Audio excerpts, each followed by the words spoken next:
임플란트라고 하는 것은 최근 1980년도, 만약에 기원이 언제부터 시작했습니까 하면 뭐 마야 때도 있었고 아니면 노마 때도 있었습니다. 그때는 뭐 죽은 사람의 치아를 뽑아서 꼈던 경우도 있는데, 이건 좀 이렇게 개념적인 문제고, 실제 저희가 사용하고 있는 이 임플란트는 스웨덴의 정형외과 의사인 브레 박사가 발견을 하고, 기존에 했던 것을 치아 쪽으로 치료 변형을 해서 만든 게 1980년대 초부터 시작된 게 현재 사용되고 있는 임플란트의 기원입니다.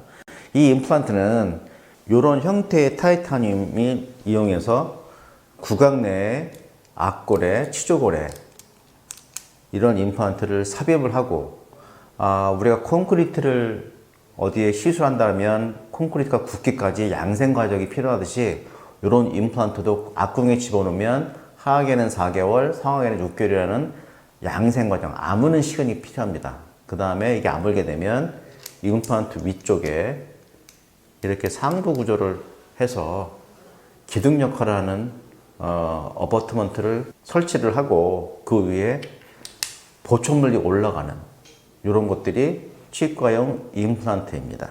이렇게 뼈에 임플란트가 들어가는 것처럼 보이고, 뭐 필요에 따라서는 빨간색의 뼈이식 부분도 보이시고, 뼈이식을 동반한 임플란트를 해서 그 위에 기둥을 얹고 보철물이 올라가는 이런 형태가 있습니다. 그러니까 이렇게 해서 임플란트가 만들어지는데, 임플란트라고 하면 제일 중요한 것이 치조골입니다. 임플란트가 심겨지는 뼈가 치조골인데, 이 치조골의 기능은 뭐냐면 치아 뿌리를 잡아주고 치아가 기능하게 하는 뼈입니다. 그래서 치아가 없어지고 나면 이 치조골의 기능은 없어지기 때문에, 치아가 없는 상태로 상당 기간이 지나가게 되면 이 치조골은 녹아서 없어집니다.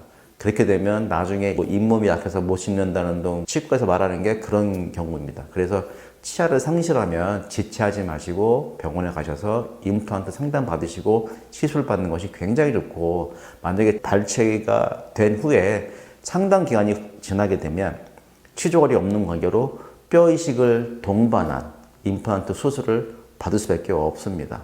그리고 대부분의 경우가 치아를 뽑고 난 다음에 2, 3개 있다 오셔서 수술을 받는 경우가 있는데, 저 같은 경우는 발치 즉시 임플란트를 심어드립니다.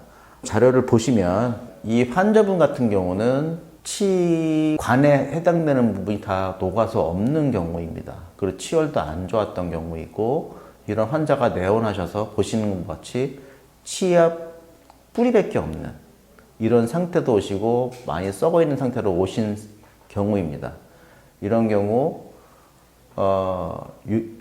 요 환자의 오른쪽을 보시겠습니다. 보시면 이렇게 치근만 있는 경우이고, 썩은 치아와 치열이 안 좋은, 그리고 사랑니도 있는 이런 경우인데, 그날 당일날 치아를 뽑고 이렇게 임플란트를 심은 경우입니다. 이렇게 뼈 이식을 동반한 임플란트를 심었고, 그리고 앞에 썩은 치아는 임시 치아로 교체를 해서 예쁘게 해드렸고, 시간이 지난 후에는 기둥을 설치하고 최종 보충물을 만든 케이스입니다. 보시는 바와 같이 사진과 치료 후 사진이 굉장히 틀린 경우를 보실 수가 있습니다. 보시면 이렇게 예쁘게 다 바뀌었고, 처음에 내원했을 때 이런 분이 이렇게 보시면 예쁘게 심미성도 지나고 기능성도 유지하는 그런 치아로 바뀌었습니다. 이것이 임플란트 시술입니다.